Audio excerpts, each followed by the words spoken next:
Hi, everyone, and welcome to another Leica conversation. I am so glad you're here. I'm actually so glad that I'm here because today we're going to be speaking with Michael Robinson Chávez, whose work is absolutely incredible. How incredible? He's won 2 Pulitzer Prizes. That's incredible. He's won the Pictures of the Year International's Photographer of the Year. That's incredible. The list of awards he's won goes on and on and on, and you can look at that on his site. But I think we're going to let his frames speak for themselves, and you will soon see what a master he is. Michael has been shooting for nearly 30 years. He's a staff photographer at the Washington Post. He has been everywhere, 75 countries, and he has shot everything from the war in Ukraine to climate change in Siberia, from revolution in Egypt to our own insurrection on January 6th. He also is an instructor with the Leica Academy. And I'm so pleased that we're going to be able to speak about how Michael finds his frames. I'm Bill Shapiro. I'm the former editor-in-chief of Life magazine. I'm also a recovering journalist. So I will have my questions on my note cards, and I will have a pen.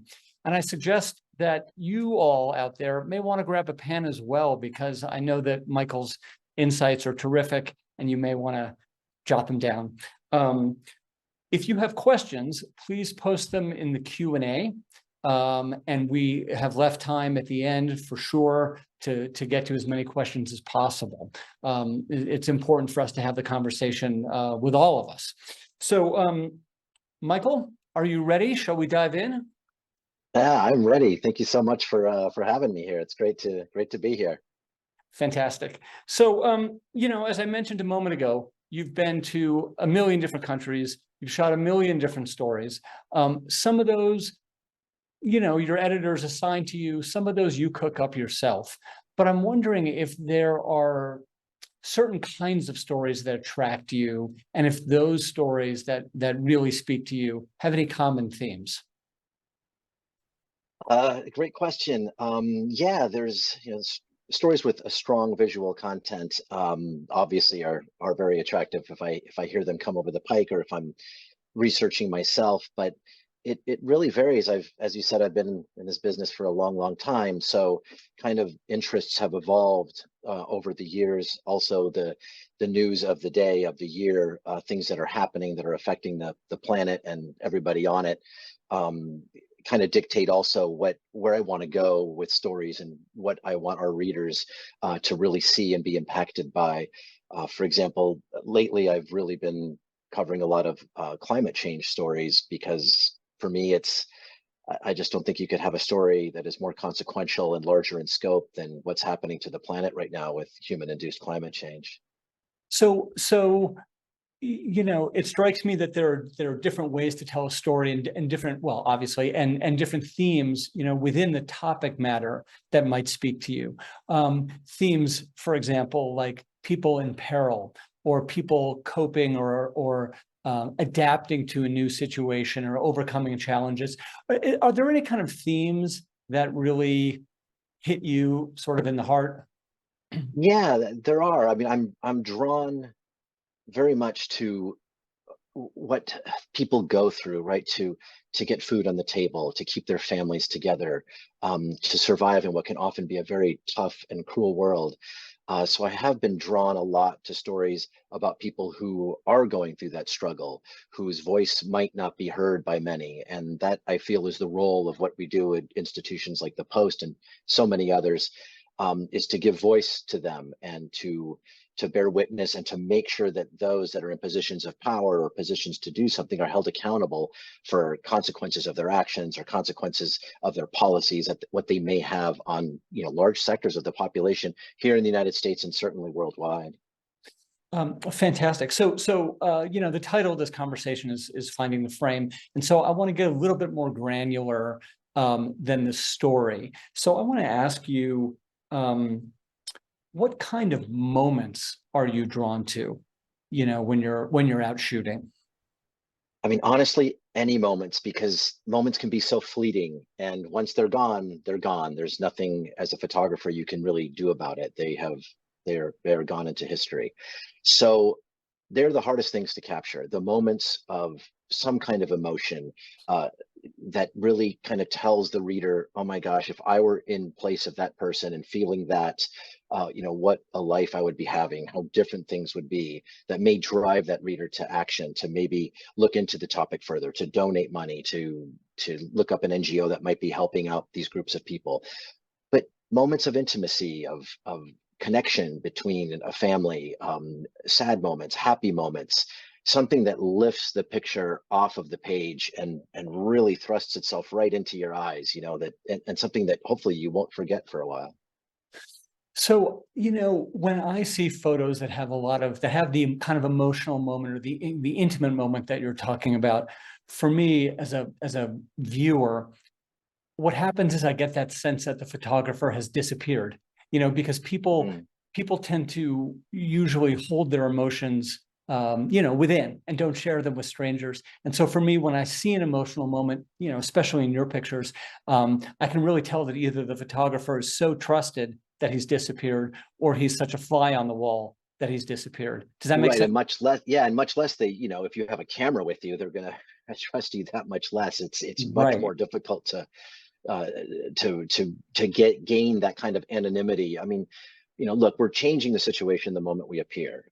You appear with a camera, whether you're a writer coming into the situation or a photographer, it changes it, your mere presence. So you try to keep that to a minimum so that you can get the story coming out of people.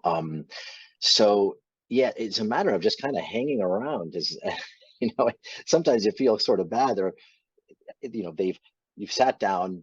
More often than not, they're very hospitable. The people that we photograph or hang out with, here's some water, here's some food, what can I get for you? They want to sit down and chat with you. And then when that's kind of done, and they're just sort of, why is this person still hanging around in my house? I go, get out of my living room, please. And that's you got to get over that hurdle, because that's when they let their guard down and then they start being normal people. And that's what I try to talk to them about, and just say, hey, here's ideally what I'd like to get. And, your daily life, and, the pretend I'm not here thing is impossible, right? Because you are there. And so you try But to you be actually as, tell them, you actually tell them what you're sort of looking for? well, after a while, yeah, because Huh? if I'm there, for example, I was in Sri Lanka recently, doing a story, a climate change story, and I was with some farmers, and they're such gracious people, and so it was always, oh, here come, our guests. We must sit down. We must offer them drinks. We're going to sit down and have a conversation. And yeah, after a while, they don't understand what it is I'm really trying to do.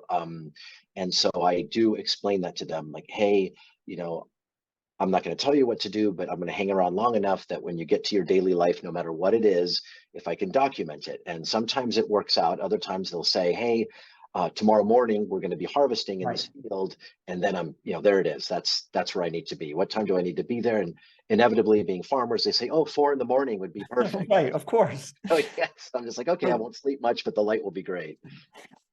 so let's flip ahead and look at a couple images.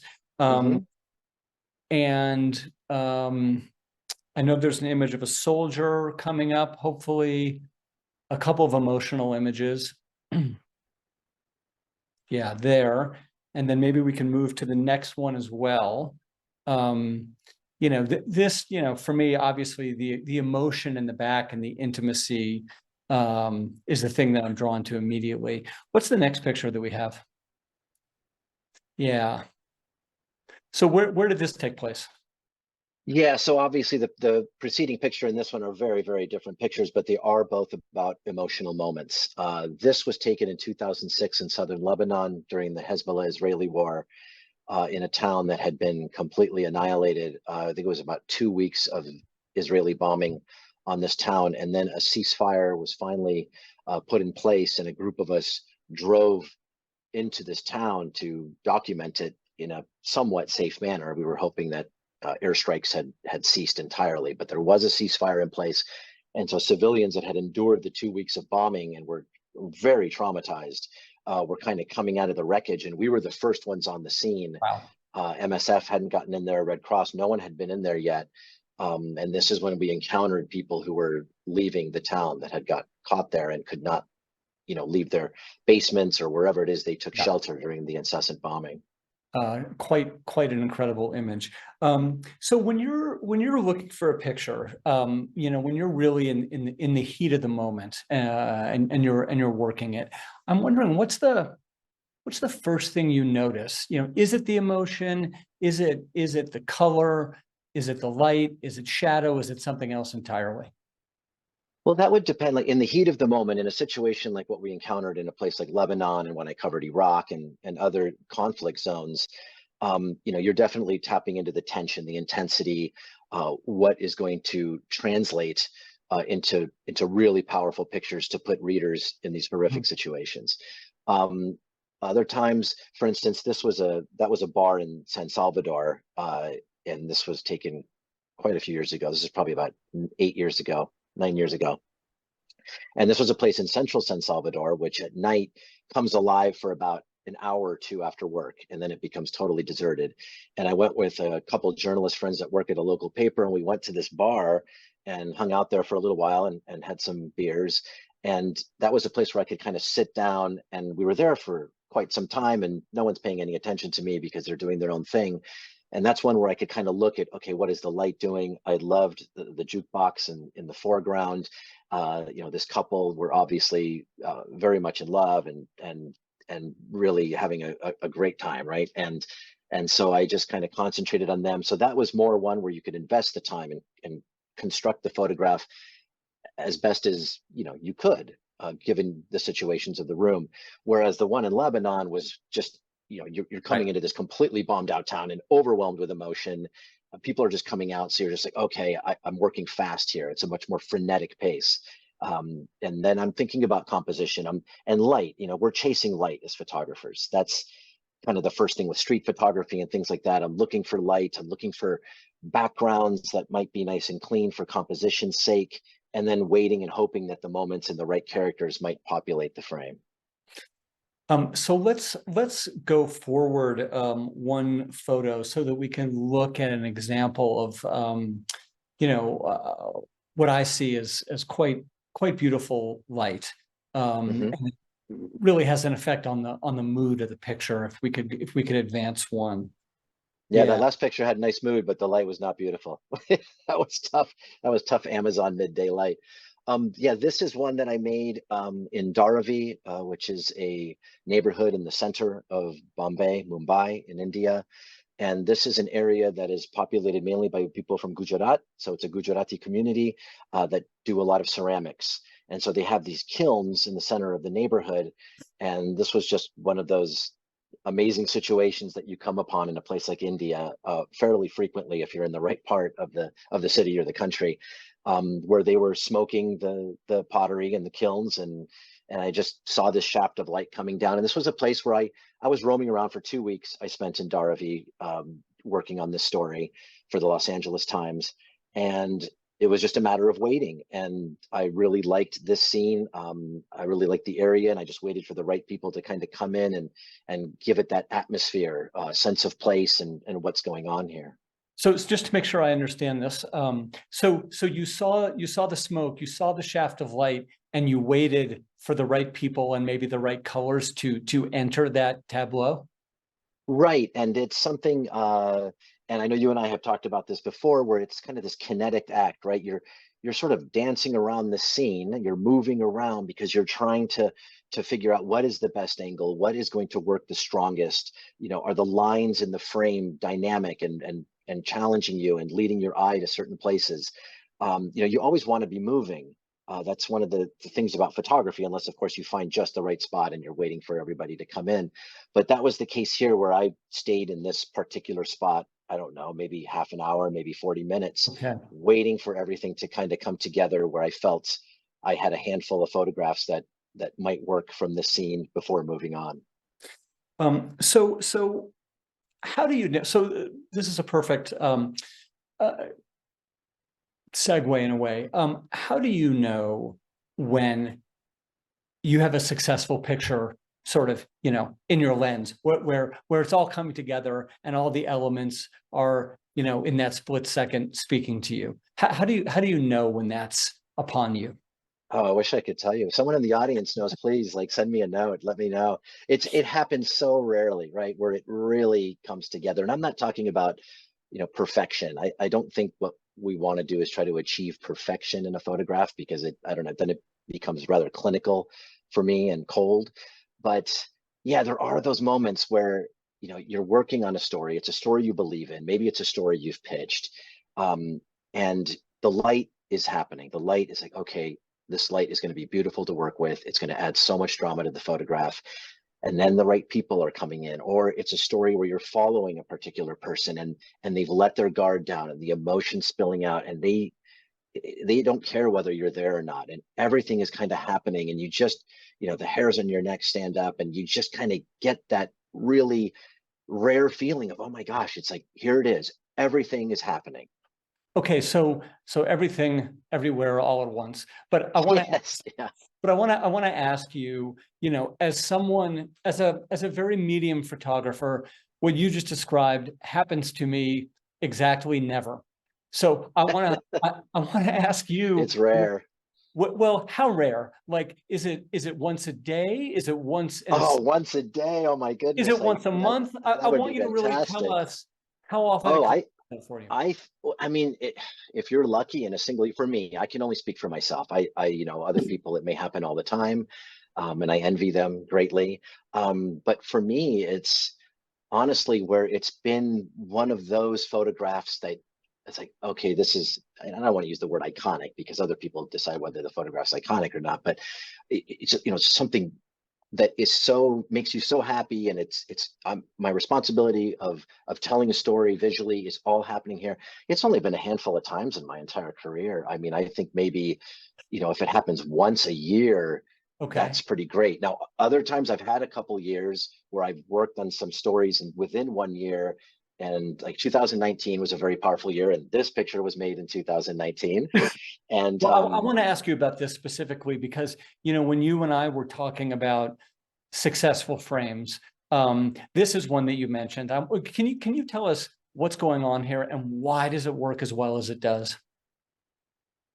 Sadly, it works as well as it does because it's such a horrific situation. And this is in Venezuela. And in 1989, I went down on 3 separate trips for long periods of time in Venezuela. For some reason, the Maduro government decided to give us visas after years of trying and being ignored.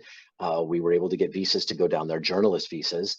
And this is at Lake Maracaibo, which is the petroleum center of Venezuela. It is the reason that Venezuela joined OPEC. It is the reason that it became this very rich country that built up in the 80s and the 90s and was the envy of Latin America. And it is now the reason that it is an ecological disaster that is happening every day. So we were there. I was there photographing this ecological disaster happening because it was the oil infrastructure that used to support the country had now completely collapsed. That was the story. I was at the edge of the lake. I saw this gentleman out on an inner tube fishing in this muck, in this petroleum, and he was out there, and then he started to swim in to shore. And this was like, okay, this is amazing. And this is middle of the day, but it was cloudy. And in Venezuela, for those of you who have worked the tropics, the middle of the day is not an easy task to get a nice picture. And he swam ashore and he came ashore right where we were standing. And so that was one of those moments like, okay, it's happening here. I have the content. I have, the light for me is really working because it was these muted black tones and gray tones, even though it was a color photograph. And he came out and I asked him, what did you catch today? Because he was out there fishing. And he said, solo petróleo, only gasoline. And so for me, it was one of those moments where I'm like, okay, this picture really speaks to the story, I think, very well. That's terrific. So let's go to the next photo. And I want to, one of the things that I love so much about your pictures, and I think, when we go through and see more of them, and there's a lot more to see, people will notice this, is that you really activate your frames, the corners, the edges, the foreground, the background. Can we go to the next picture? Is this something that you studied and learned and are conscious of when you're shooting, or is this, Michael, just the way a gifted photographer sees the world? I mean, I wouldn't say that I studied it. I just think that, you can study photography, but it's through experience and experimentation that you start to make better and better photographs. Um, it was influenced too. I mean, I was looking at pictures by Salgado, Graciela Iturbide, Alex Webb. I became a huge fan of the layering process. When I was shooting with M6s and M4s back in the day with Tri-X film, this was done on Tri-X. But when I would be outdoors, I would just set it at 16 or f11 and use the rangefinder for my focus from 3 feet to infinity to be sharp. And then you're responsible, right? You're responsible for every part of the frame. I mean, a 35 millimeter frame is tiny, so you need to be responsible for all the corners. And if you're ever in a workshop, you'll hear me, telling people that over and over again. You really have to be responsible for the corners and extraneous things that might be sucking the life out of your photograph. And so this was a case here. Well, yeah, I loved, this was in Puerto Chicama in northern Peru. And it was classic Peru. We walked by and they're having a fiesta and they said, you must come in and join the fiesta and drink beer with us. I said, okay, that sounds like a great idea. I can do that. And so went inside with the M6 and just started making pictures inside. And here was one where I could have stood back and incorporated the musician as a whole. But if I had done that, then the faces of the people in the couple you see on the left would have shrunk, right? They would have been tiny because I would be photographing a place more than a feeling. And so this was a case where I knew that I just wanted a hint of the music, that you knew what they were dancing to. It wasn't an album, it wasn't, a tape deck or whatever, because this was some time ago. But it was live music. And so that's why this hint of the horn for me was kind of enough to incorporate in the photograph. I love what you just said about that you're capturing a feeling more than a place. I think that's what I'm gonna remember. So one of the things that I like so much about this picture, and actually so many of your pictures, is that there is a fragment of a person or an object. Talk to us a little bit about the power of implying rather than showing. Yeah, I mean, it's I when you're talking about learning or studying, Gilles Perez comes to mind, his 1979 book, Telex Iran, although I don't know if it was published in 80 or 79, but it's about the Islamic Revolution. And he went there and he was completely confused and by the whole event, and it shows in his photographs. And that was highly influential in how he uses just hints of people and parts of people to really activate the tension in a photograph. This is in Georgia in 2008 when the Russians invaded the country of Georgia, and these are refugees fleeing Gori in the center of the country, or displaced people. They weren't refugees because they weren't leaving the country, but that's kind of what I'm looking for, is to kind of heighten the tension, to feel the tension that they're feeling at that moment, that a little bit of movement, that kind of thing, to really give it that nervous energy. But that's what I'm thinking about. Yeah, so in this particular picture, which I'm crazy about, and it for me it brings back pictures of World War II and Jewish immigrants trying to escape. Is the ticket here the white square in the middle of the frame? Is it all the eye contact? Tell me what you think the magic is here. I don't know. You need to tell me. I mean, that's the thing, is that when I make these photographs, I want people, there's been, well, back in the day, there was all this talk, the quick read photo. I don't want quick read photographs. I want people to stay with the photograph for a while.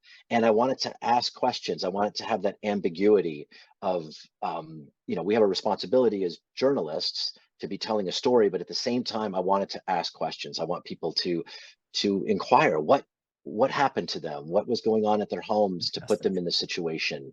Yeah, Right. what is the significance of that square? Where are they? To have those questions. And they're in the back of a truck when I made this photograph, Right. on the road out of Incredible. Gori. Okay, let's move to the next picture. Um, you know, uh, I'm in love with this picture. All the lines and the wires. If I had looked at this, I would have said, with my camera, "Oh, what a mess." You've come Yeah, up with this. yeah. You've come up with this tribute to chaos and the cross, and I think it's just a brilliant picture. Well, thank you. I appreciate that. And that's what it was. It was a mess. And that's what it was a mess because this is a story that we were doing. We did a series of stories in 2017 or 18. I think it was in 17 in Mexico about the toll that the narco wars and domestic drug use were having on the country, on Mexico. Acapulco at that time was the most violent city in the world. Its homicide rate was through the roof. And so this was a case where I was in a neighborhood, Barrio Santa Cruz, which was especially dangerous and had just had a homicide. And we were driving up the hill. And so I kind of wanted to get a feel of the neighborhood, right? I didn't want to just shoot or photograph an overall picture of the neighborhood, but kind of be in the streets. The cracked windshield was a bonus. I like shooting through windshields, making photographs through glass and providing texture to the pictures. And in this case, it really helped. And you get lucky too, the light reflecting in the crack and everything. It was just the right moment. So yeah, I was happy with this one too. And it told a story. And actually, Marty Barron, who was the editor of the Washington Post at the time, he didn't like this picture. He's like, I don't understand this picture. What are you doing here? What are you trying to say? And so well, I got something to say to Marty. Well, I convinced him, and it did run. We were able to sit down and talk about it. Well, here's why. Here's what I was thinking. And to his credit, he said, "Okay, I get it now. I just needed someone to tell me what I was looking at." Okay, let's move to the next picture. Sure.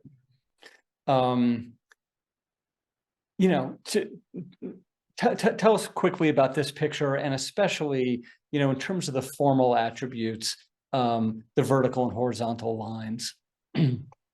This was a story about the California drought in the Central Valley. It's a story I worked on with the late and great Diana Markham, who we lost this year. She was a reporter for the Los Angeles Times, and we spent a year covering the drought in the Central Valley. And this is a town without water. They would open their taps and have sand come out, and they would go out and get water. And we did this coverage, and the town got put into the spotlight, and eventually some help was provided. And this was a matter where, I kind of looked at the porch. I saw the people come out of the house, and the Central Valley is just so rich. And this shows, mere gestures can change a photograph. The tiniest little gesture, the movement of a hand, an elbow, and this was the frame, right? Because of, malnourishment's really bad, or was really bad at this time. So that's kind of what I saw when I made this photograph. Fantastic. Next picture, please. Okay, so we've got red in the foreground, red in the background. We've got these great eyes looking at us and some looking away. What else, just from a formal point of view, makes this picture sing? The light. The light was astonishing. This was a story about Liberia, kind of the long road to recovery. The country had been so traumatized for many years, and they had finally had some successive governments that were elected democratically. So this was a matter where I was at an orphanage for children whose parents had died during the Ebola epidemic that ravaged the country. And this was a matter where, the light was beautiful. And this was a case where, he was lost in thought. I'm being looked at in the foreground, but most of them had forgotten about me because I'd been hanging out all day. They're just, there's the guy with the camera. And so that was a matter. And with the lollipops, it was just an added bonus. The red chair, the red on the lollipop, and color's hard, especially if you're putting a story together, because you got to have that color palette go through the story. And this was one where, again, it was just good luck, and it kind of all came together. So when you and I first met, you said something that I found fascinating and counterintuitive, and I wrote it down at the time, and so I'm gonna read your quote back to you, Michael. You said that you like using the Leica Q2 because, quote, it helps me slow down. So I want to talk about that because I think it's interesting. When you look at someone like Henri Cartier-Bresson, and there's great footage of him that is on, you can Google it and see it, and he's in the streets of Paris, and he's shooting, and he's stalking his picture, and he's up and he's down and he's sideways, and he's moving, and this, and the camera's doing up. The dance. He's doing the dance, and which seems to be, at least on the surface, the opposite of slowing down. So I wonder if you can tell us, what do you get by slowing down, and how does it change your approach to making pictures? Well, a lot of times when I'm talking about slowing down, it's not so much even The movement's fine. I consider that partly slowing down because you're moving to find the right frame and you're making that frame. Uh, Slowing down is turning your motor drive off. Slowing down with the Q2, it's great because it's such this, it's this perfect hybrid for me. I just enjoy it so much because it's sort of a mirrorless rangefinder hybrid. And when I put it on 35 and I get the white lines appearing again, it feels like I'm using an M again. And I really, really enjoy that about the camera and its capabilities and quality. But that forces me to slow down because I'm not using it like I would have used DSLRs and even digital mirrorless cameras that are out now, where 12 frame bursts. And I know the Qs can do a burst, but I still have yet to do that on them. But slowing down, I mean, just, yeah, being patient, waiting for the moment. And and patience is something I have to teach myself because I can be really impatient, like, oh my gosh, the frame, I'm going to miss it if I don't take it now. But being patient and understanding that what's in front of you is the most important thing, and not what might be happening down the road or around the corner, but what's in front of you. And if it's speaking to you, I waited here, the fireworks were going off. This was a story about autocrats rising in Eastern Europe. And this lovely woman sits down with this great hat. It's this really hip, chic Romanian club outside of Bucharest. And I just waited for it to unfold. And it did, especially with the waiter coming in to take the order. And that's what I mean by slowing down, letting it happen in front of you. So is the key to, or one of the keys to slowing down, to picking a great location? And if that's true, what is the key to a great location? Is it the background? Is it the light? Is it the density of people walking, across your frame with a frenzy? It depends what the story is about. It depends on what you're doing. I mean, if you're just doing street photography, that making beautiful street photographs, which is such a wonderful art. If you're doing that, then it can be about the background or the mood of the town or the city or wherever it is you are doing that. But in a story, it's kind of finding a place that will speak to that, to speak to the topic that you're doing. And sometimes you don't have a choice, right? The location is dictated to you and you have to make Right, the right. most of it. Yeah. And then it's a matter of just, waiting patiently for that moment to happen. So when we were talking about this earlier, I asked you for a couple examples of pictures that you might have missed if you weren't in slow down mode, and this was one of them. Obviously, it's a brilliant picture. Where was this made? This was also in Liberia, in Okay, Buchanan, a small city at the far end of the country. fantastic. Yeah, and this is when it's also about anticipation, right? Because we kind of have to do that as photographers. It would help if you had a master's in human behavior, right? So you could anticipate moments. But we talked about this too before, where when you go to photograph a wedding, things happen in a certain order. You can Mhm. anticipate, like, here comes the cake in the face, here comes the kiss, here comes this and this, and when the moments are happening. It's unscripted outside in the real world, but something like this, I had seen this young lady was coming back and forth into the scene, and I loved what she was wearing, and the fishtail and the head of the fish, and I believe this was a barracuda that they had caught, which is a very dynamic shape. So I Yeah, thought, okay, I'm going to sit here and I'm going to frame this up and anticipate and hope that she will be coming back into the frame to do things. right. And so that was the case here, just waiting and the anticipation and hope that she would be coming back in. Um, you're teaching me a lot about patience. I appreciate that. Yeah, So I need to teach myself too. So, you started talking about the gear and the equipment a minute ago, but I want to dive back into that a little bit. So, what is it about the Q2 specifically that helps you slow down and helps you with your craft? What's that lens? I mean, the lens is unbelievable. It's so sharp. When I make photographs with it, the skin tones are always on the money. The white balance, which in digital photography is crucial. Uh, and it's small, it's unobtrusive, it's quiet. People don't, and I don't mean this as a slight at Leica, but a lot of people don't take it seriously, which I love because it's so small, and it doesn't look like a regular camera, uh, a regular mirrorless camera, and certainly not an SLR, which is making all kinds of noises. So people just kind of forget about me faster say if I'm making pictures with the Sony. So I have a Q2 and a Sony that I predominantly use. And the Sony, I have a 24 on that for, once in a while when I need a wider angle. And for really low light situations, it's very helpful. But the Leica, it just feels like I'm making photographs. Like I'm back doing the craft, right? Like the craft lives when I'm using that camera. And that's something I love about it. And I go back to days like these when, this is an M6 with Tri-X film, probably bulk loaded because I had no money. So I would just buy the 100-foot rolls. But it just kind of like, it takes me back to that time. And that's something I love about it because it like brings the magic back, right? Of making photographs. Well, maybe this is a related question. You told me at some point, and again, I'm going to quote you. You told me, "I'm not a gearhead." So why is the which I love because I am definitely not. Why is the Q2 a strong camera for someone who wants to make dynamic pictures, but they're not a techie person?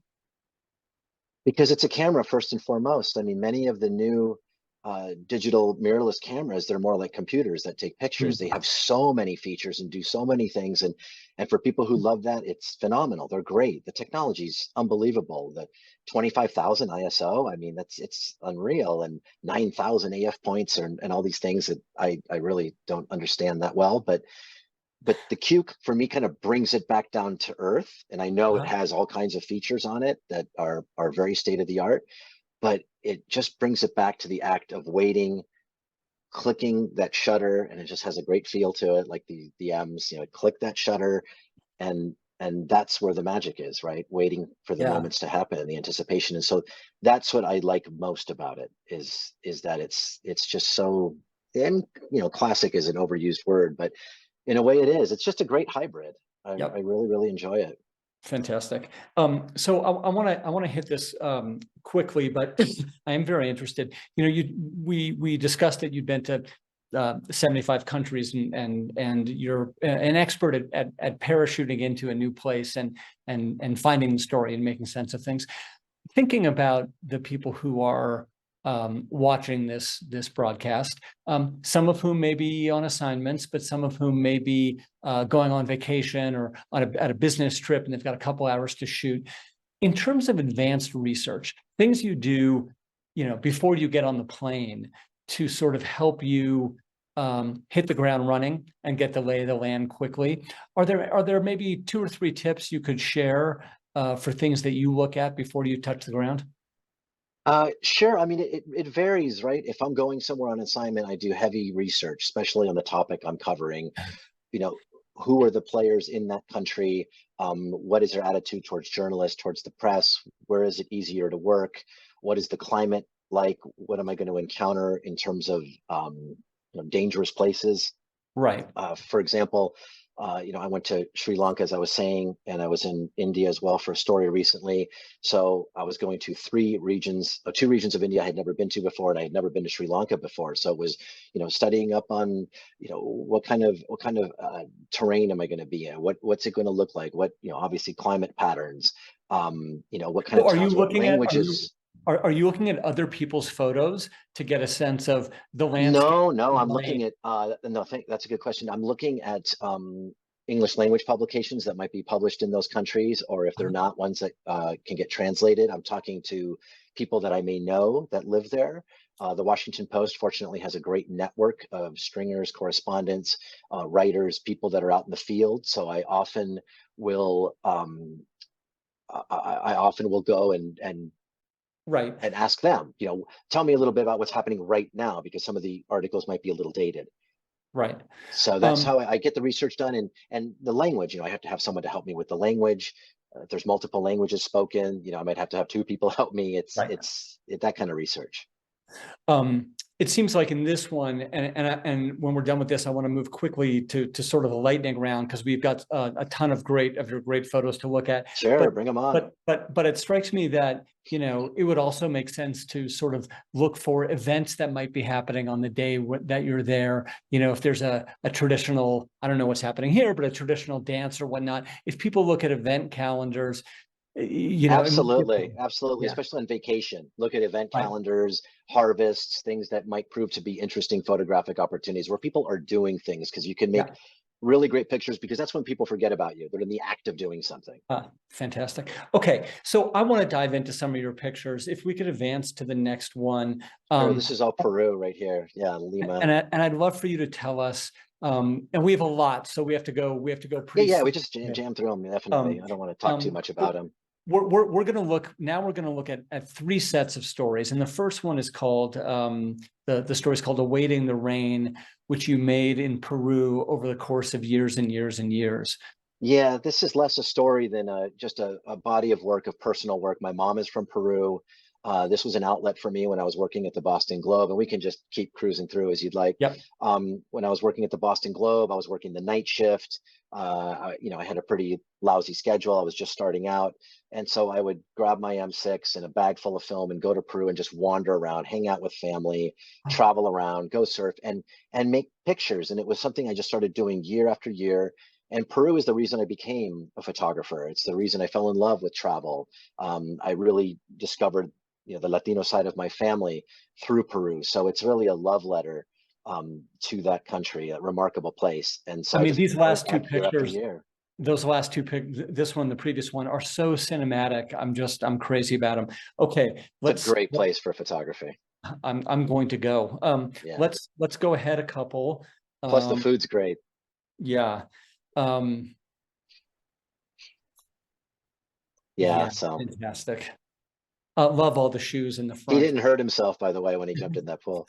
Um, okay, so the next body of work is Siberia, east of everything. And I do want to mention if you live in DC or anywhere nearby, right now at the Leica store in DC, the pictures that we're going to see plus more are up on the walls in an exhibition of your work.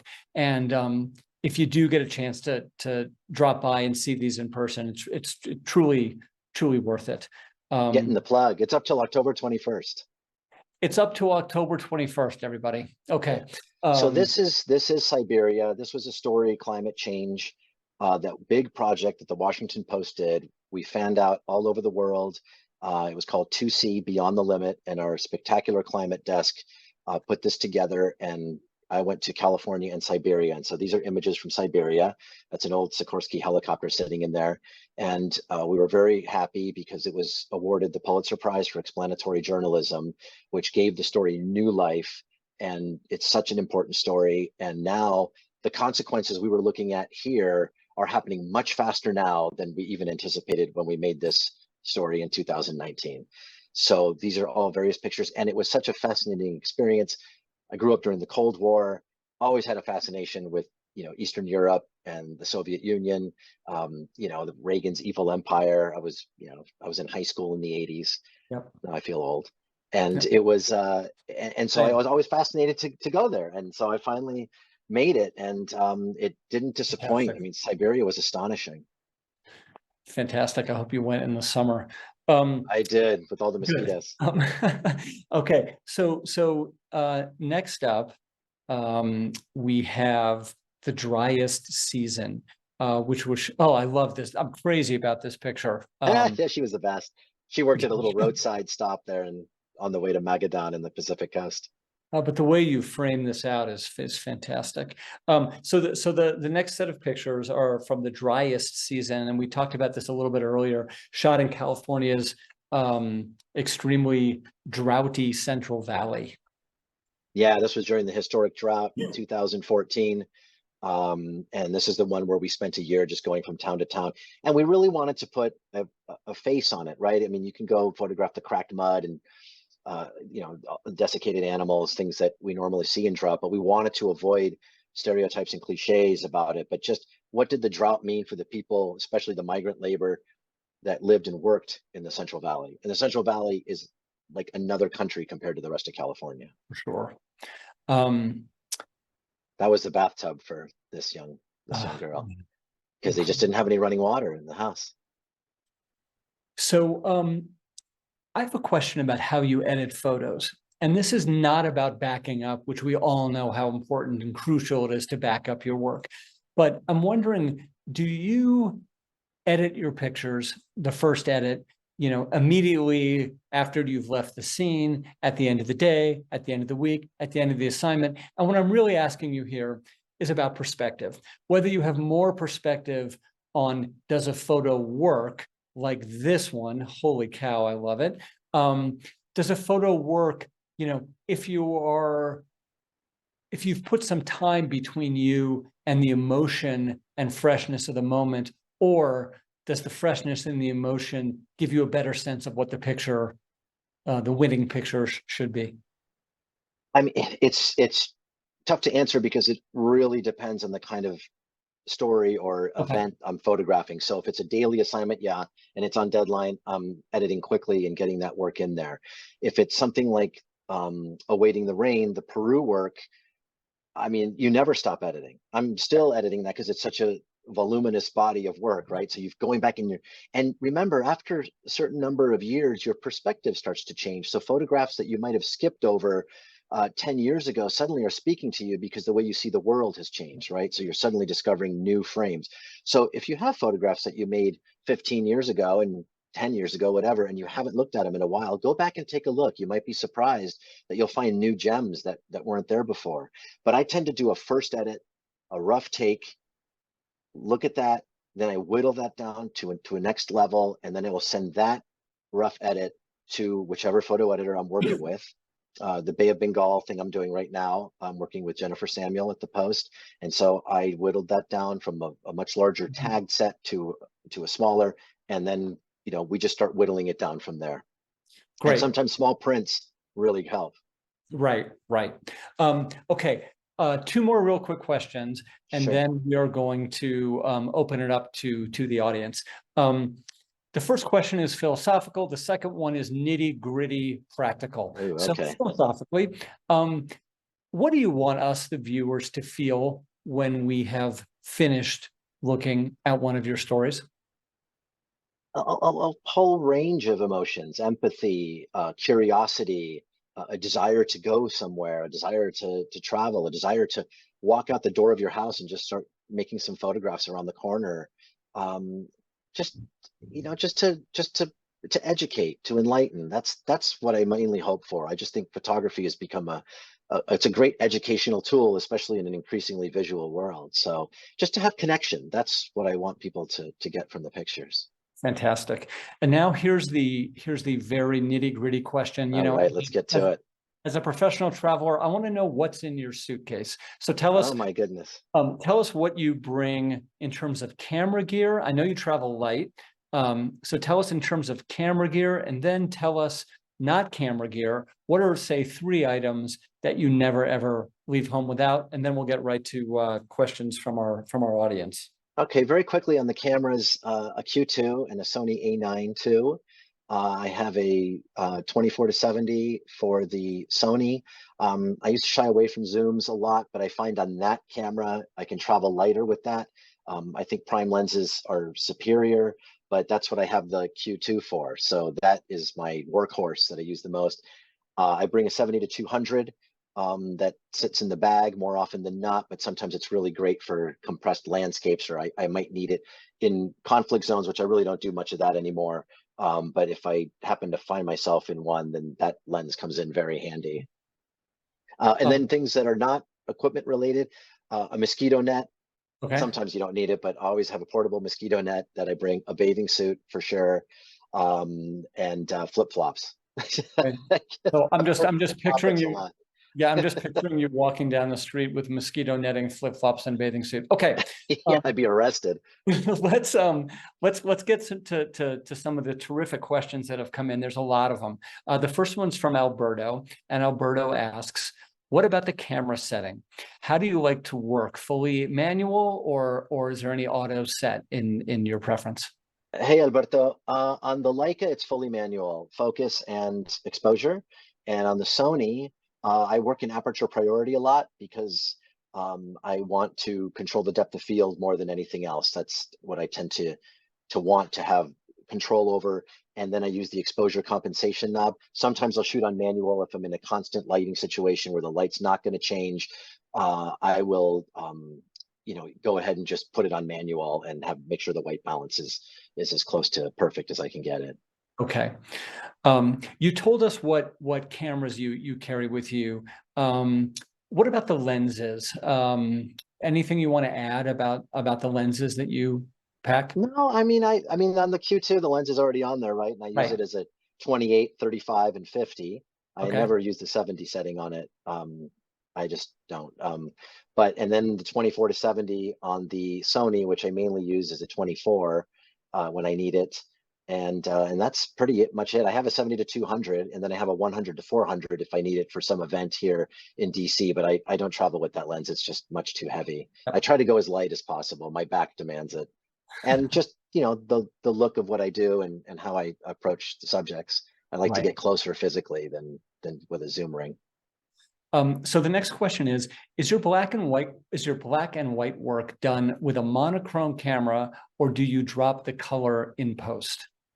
I drop the color in post because I can't photograph with a monochrome camera since I work for the Washington Post. All of our archive, everything is in color. But I do work on stuff in black and white for publication. So the Mexico series that I was talking about before, I also had to talk Marty Baron into running it in black and white because he wanted it in color. And I said, no, it has to be in black and white. Oh, and then the other camera I carry is the iPhone, which is great. It works great in a lot of situations. I shoot a lot of video on it because I Okay. incorporate video in many stories too. Julia asks, what settings do you use for the Q2 when you're shooting? Hi, Julia. Manual. I'm in manual all the time on it. So, whatever ISO I need to be on, depending on what the light's dictating, I change the ISO manually. Sometimes I wished I used the automatic ISO because I forget to change it, but more often than not, I remember. But yeah, I just use it all in manual because it's like I'm using an M6 again, even though I know I'm not. Linda asks, do you ever use flash with the Q? Hey, Linda, I have not used Flash with the Q, and honestly, as you can see from my work, I really don't use a strobe very often at all. On portraiture work, yeah, I will light portraits and use a strobe, but I try not to use it at all. It's very popular right now, especially in photojournalism. There's a lot of photographers that do direct strobe. Some do it really, really well, like Mark Peterson. If you see his work, it's pretty extraordinary. So, yeah. Blair has a question that as a former editor, I absolutely, I'm on the edge of my seat waiting for your answer to this. Uh-oh. How much of your image making is influenced by the editors of your paper? The photo editors of the paper, I'm assuming. Not at all. I'm sorry to say. I mean, they know how I approach a subject. I have a long enough track record. They know what I'm going to go do, what I'm going to come back with. And so the photo editors actually will think, okay, we have this assignment coming up. Is that a good fit for Michael? And I have a great relationship with photo editors on the international desk. And so, they'll understand what I can make work and what might be better assigned to somebody else. And then my pitches, they'll be like, okay, that sounds really great. But it's essentially when we sit down and edit, I have a great relationship with the editors because I understand that photo editing is one of the most difficult things to do in journalism. And a lot of people just don't realize how difficult it is to be a great photo editor. So if you find a good one, hang on to them. I like that. When you bring in a story, when you send in a story, how much time do you typically spend with your photo editor, kind of horse trading, going back and forth, explaining your point of view before you come to, decisions? Honestly, not enough anymore. It's just that the Post publishes so many stories that I wish we had more time to spend together to really going over the images. But back in the day, we could spend day after day, and then if something was missing, you go back and get it. And sometimes you would be chastised pretty severely if you blew an assignment. That really doesn't happen anymore. But yeah, I wish honestly to spend more time because it is a great exchange and it makes both the editor and you better in your disciplines. Yep, I feel that. Linda again asks, Go, Linda. Yes, she's gotten 2 in here. Do you ever still shoot with film for assignments, or is it mainly digital now?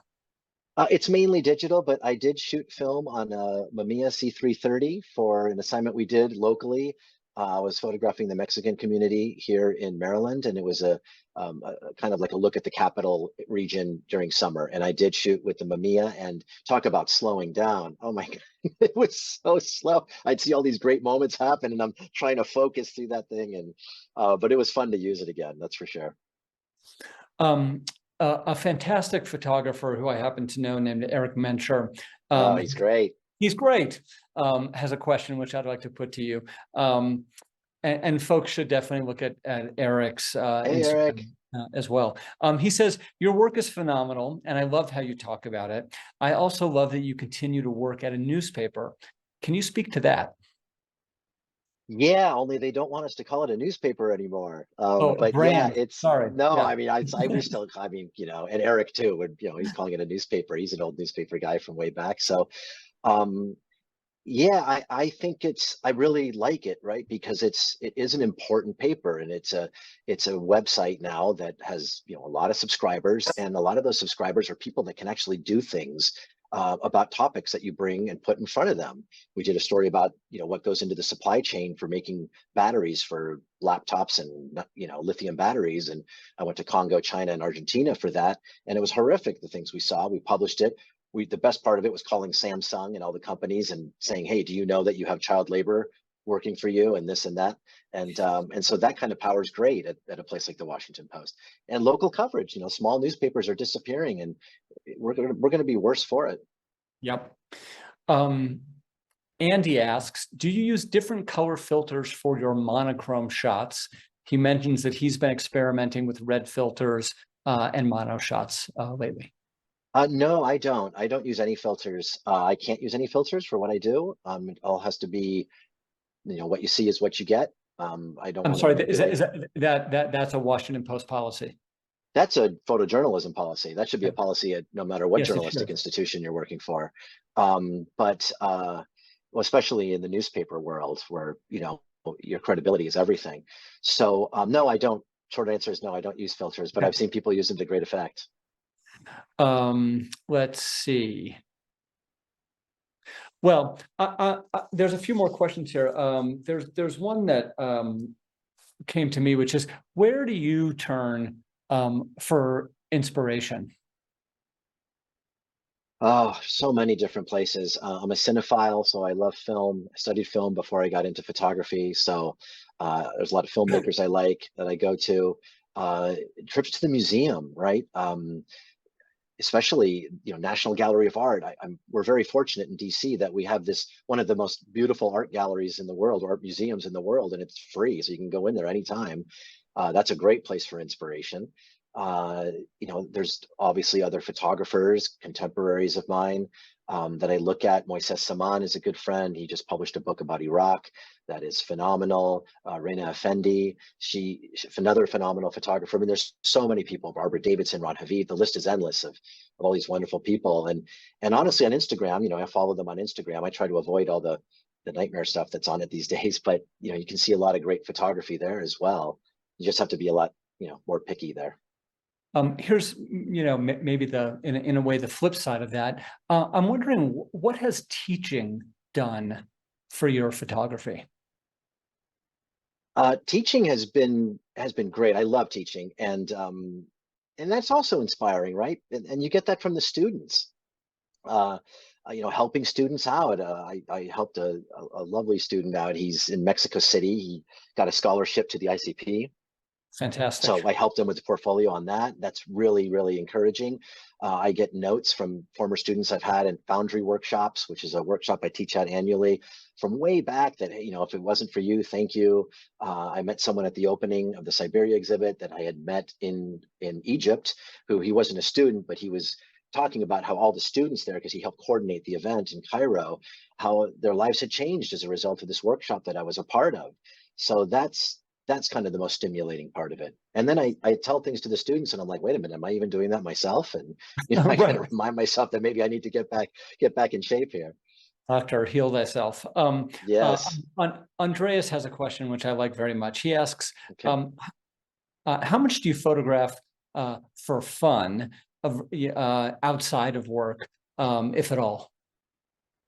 I do. I have a 13-year-old daughter, so that's fun. I love photographing her experiences. So when we, go to the beach, travel, whatever, that I will do for fun. But I stay busy enough with work and projects that I can kind of like pour all my energy into that, and then I kind of take myself to get back in. But I always have my camera with me, so if I see something great, I want to be able to make a frame of it. So is she the most photographed 13-year-old on the planet? I doubt it. I bet you there's others that are far more photographed. Talk to Chris Anderson. I think his kids That's true. That's true. might be the most photographed. Um, Justin asks, do you shoot RAW or JPEG? Raw. And I shoot raw because photographing in JPEG is like having having half a negative back in the film days. You want as much information. And if you're shooting in dicey lighting situations, raw is essential. It takes longer and you have to buy more hard drives, but it's worth it. Okay. So what I'm about to say, I mean in the best possible way. But you strike me as old school in terms of your storytelling and your values. Again, that's a compliment. So I'm wondering, I want to ask you about so-called, AI photography.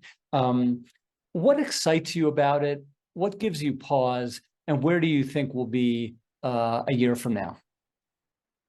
Honestly, I've given thought to AI and its ramifications for what it means for our credibility and what we do. Excited about it? Nah, I'm really not. I mean, I think it's, the technology wise, it is amazing. I can speak into my phone, refugee camp, sub-Saharan Africa, whatever, and then an image pops up. I find that horrifying and stimulating at the same time.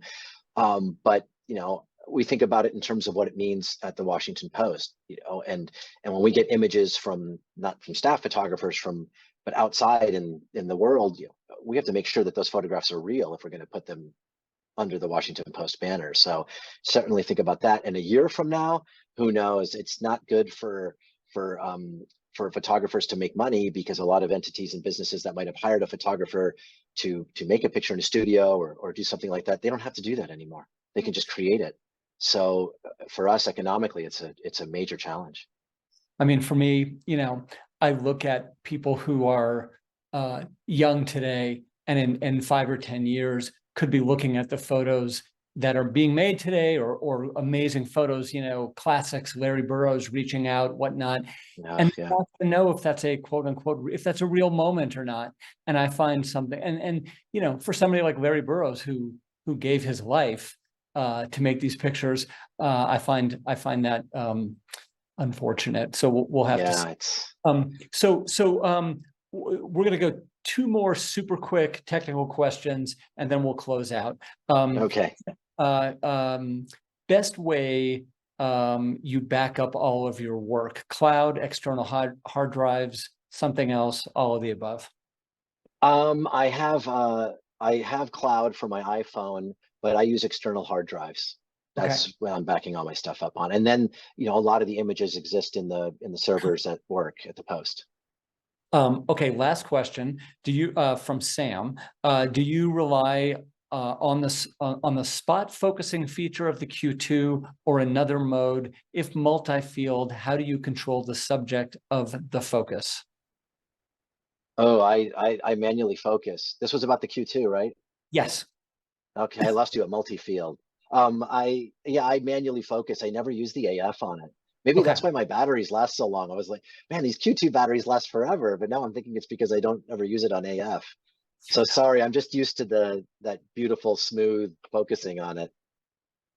I'm actually going to hit you with one more bonus question, which is, what's next for you, either in terms of stories you're working on, if you can talk about it, or professionally?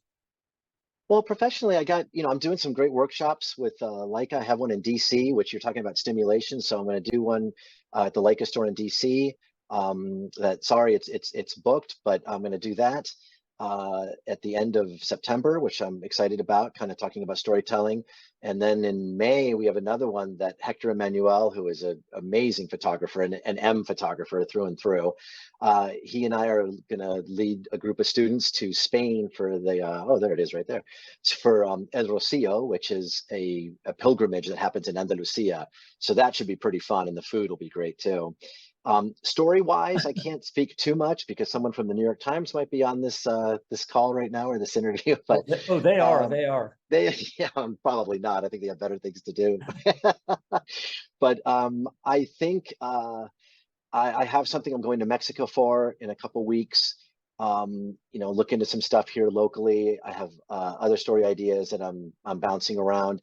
And honestly, I got to edit the Bay of Bengal project that I've been pitching for years. So that's a colossal edit. I think I put in about 450 pictures in the first rough edit. So, Okay. and there's video too. So it becomes like a kind of like an epic, as it were. So I'm really excited about sitting down and getting that one done. Yeah, you better treat your photo editors right. Oh yeah, absolutely. So this trip, the workshop in Spain, it's in May, and it's a week long, and it just sounds like such Oh, come along, it'll be great. A once in a lifetime experience. It sounds really great. So and we'll post a link, you know, in the chat, or it looks like Viva there's España. screen there. So again, reminding people about you know, your workshop at the Leica store on Beyond the Single Image is sold out, but there is the trip to Spain, and there is the show at the Leica store on Siberia right now.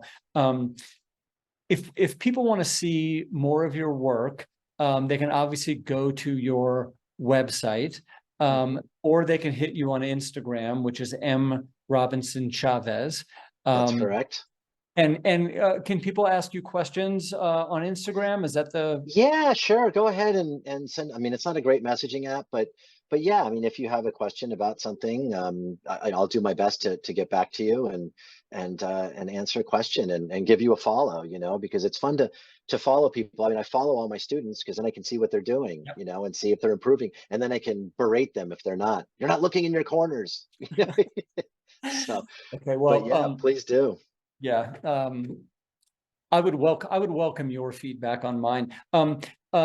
Folks out there, if they do want to contact me, or if they want to see what I'm up to on Instagram, I'm at Bill Shapiro, and of course, Leica is at Leica Camera USA. So, Michael, thank you so much for all of your time, Thank you. all of your insight and your pictures. Thanks, of course, to everybody in the audience who tuned in and who sent. Thanks, everybody. Really appreciate it. And of course, thanks to Leica for setting up a forum like this where we can talk about and geek out about equipment and photography. Thanks, everybody. And thank you, Bill. I appreciate it. Thank you. All right. We'll see everybody soon.